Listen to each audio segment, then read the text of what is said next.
Welcome. Today we're doing a deep dive into Ezekiel chapter 5. Yes, a really significant chapter. Our plan is, well, to try and unpack what's quite a complex passage. It's got this striking prophecy, some powerful symbolism, and some pretty severe pronouncements of judgment. Absolutely. It kicks off with this really visual prophecy given to Ezekiel, and then it explains why such a harsh judgment is described. Okay, so let's get into it. Where does it start? Well, the chapter opens with God commanding Ezekiel, he's called Son of Man, here to take a sharp sword. A sword. Yeah, but use it like a barber's razor to shave his head and his beard. Wow, okay. So not just a command, but a performance, really. Exactly. It's a prophetic act. And then he's told to get scales, weigh the hair, and divide it up very precisely. Right, and the text specifies this happened after the days of your siege come to an end.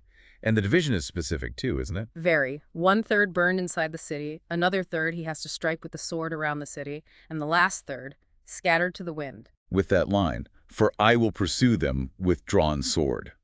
So how does the source explicitly link this hair-dividing act to what happens to the people? Oh, it's direct. The text makes it crystal clear this isn't just, abstract art. It maps directly onto the fate of Jerusalem's inhabitants. So like a visual breakdown of their destiny. Precisely.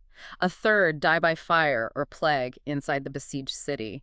Another third fall by the sword in the areas outside the walls. And that final third, they're driven out, scattered everywhere. But even the scattered ones aren't safe, according to that line. No, the text says they're still pursued. There's this sense of inescapable consequence. But hang on, there was that other detail about saving some hair. You're right. Good point. He's told to take a few strands of hair and, tuck them into his clothes, his garment. So maybe a remnant. Yeah. A small group spared. That's what it seems to suggest initially, yeah. A tiny portion that might escape the main destruction. But then there's another layer. Even from those few strands, he has to take some out and throw them into the fire, too. And the text says, a fire will spread from there to the whole house of Israel. Huh. So even for the few, the judgment isn't quite over. Or maybe the root problem still causes wider issues. It's powerful, isn't it? It implies that the consequences stemming from the core issues will reach very broadly, or that hardship continues even for that small group. Okay, so that covers the visual prophecy part. But then the chapter shifts gears, right? Yeah. It starts explaining the why. Exactly. It pivots immediately. The source quotes the sovereign Lord saying, basically, look, this is Jerusalem. I put it right in the center of the nations. Kind of setting it up as a place of prominence. Yes, but then it flips straight to the accusation. The text is incredibly blunt about why this judgment is coming. What does it say? It says, Jerusalem has rebelled against my laws and decrees more than the nations and countries around her. And importantly, she has rejected my laws and has not followed my decrees. More than the surrounding nations. That seems significant. It really is. And it adds that she hasn't even conformed to the standards of the nations around you. Wow. So the text isn't just saying they failed some high, unique standard. It's saying they were actively worse than the pagan nations nearby. According to this source, yes.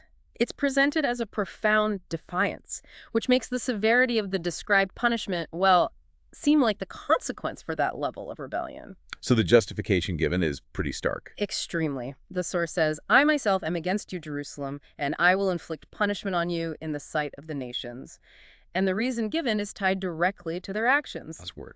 Using detestable idols and practices that defiled the sanctuary, the absolute heart of their sacred space. Because of that, the text declares something unprecedented will happen. Something never done before and never to be done again. Exactly that phrase. Right. What I have never done before and will never do again. And the description of that punishment is, well, it's intense. It's incredibly graphic. The source describes absolute, utter desperation. It actually says, therefore, in your midst, fathers will eat their children and children will eat their fathers. That detail.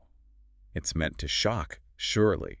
To emphasize the absolute rock-bottom severity. No doubt about it. And it lists this whole cascade of awful consequences. Plague, famine, the sword, scattering whoever is left. Making the city, what was it, a reproach, a taunt, a warning, and an object of horror. Yes, to all the nations looking on. The text even explicitly links the famine to divine action, my deadly and destructive arrows of famine. It says the food supply will be cut off. And it even mentions wild animals, leaving them childless. It just piles on the It devastation. paints a picture of complete ruin. Okay, so let's try to pull this together. The core message from Ezekiel 5, as presented in the source. It's this really potent symbolic picture of divine judgment on Jerusalem. Right. And it's presented as being rooted squarely in their rebellion, their defiance of laws, which the text claims was worse than their neighbors, and critically defiling their sacred space. So the key elements we've walked through are that fate, represented by the divided hair. Mm-hmm. The symbolic act. The really harsh reasons given for it. Rebellion, being worse than others, the defilement. Yeah, the justification. And then those incredibly graphic descriptions of what happens. Famine, sword, plague, scattering. Even that horrifying mention of cannibalism showing total desperation. It's a lot to take in. It really is. This ancient text uses such vivid, intense imagery to get its message across about consequences for a community. Reading about symbols like this and such dire outcomes described in the source, what does that make you think about?